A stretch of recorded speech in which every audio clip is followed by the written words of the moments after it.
So we recently attended a webinar by Access, which is a partner that we use to establish trust. And they gave us an update on the latest news in the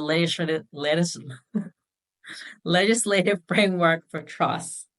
So we thought that we'd give you an update on some key notes from that webinar.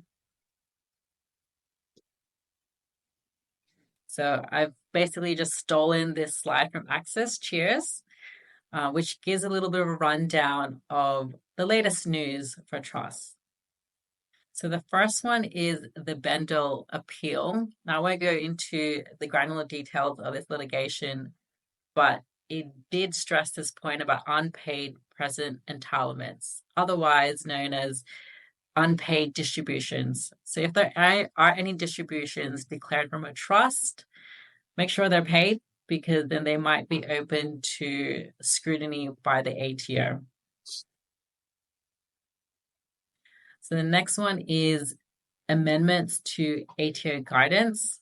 So there are some changes on the guidance for the powers of trustees and appointers, which was triggering amendments to the trust deed. So it's really important that you understand the terms in your trust deeds, because that governs the powers of your trustees and appointers. And in this presentation as well, they're really stressing all these changes in trusts at the moment, because it's currently triggering the biggest transfer in intergenerational wealth, and hence it's also causing increase in litigations. So a lot of people with a lot of money want to get access to it. So it's really important you understand your powers so that you can have control and security over your assets. They also raise this other good point about this new occurrence of more blended families at the moment. And because with trust deeds and family deeds, it can cover a wide range of beneficiaries from different tiers, that other people that you are a bit far away from you could potentially have claim over your assets. So it's really important that you understand the powers documented in the trust deeds, and then amend them if applicable. They also had this really interesting point about having real and genuine consideration and distribution of named beneficiaries. So I think the most important point with this one is that when it comes to distributions, it's important that it's clearly communicated, and there's a bit of a process in how distributions are actually determined and paid to beneficiaries. So this may require certain documentation, a formal process, engaging with that beneficiary and how you're actually using those funds as well. It also raises a point of how many people you actually name as a beneficiary on your trust deed. And it's really typical for someone to just put themselves and their spouse, for example. But when you start introducing more people, even like say your kids, then it adds this extra complexity about this consideration of the distributions. Also, when it comes to applying for loans, because generally, if you are a primary beneficiary, then you have to give a personal guarantee to that loan as well. So you may want to avoid that headache by limiting the number of named beneficiaries or primary beneficiaries on your discretionary trust.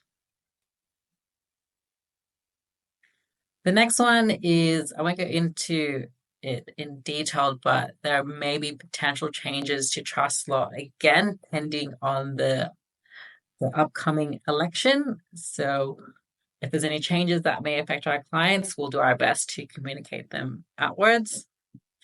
And then lastly was the Div 296 proposed bill, which effectively proposes to increase the tax on superannuation balances of greater than 3 million. So currently now, superannuation gets this lovely low tax rate of 15%, but if this bill comes to play, then balances greater than 3 million will experience a higher tax rate.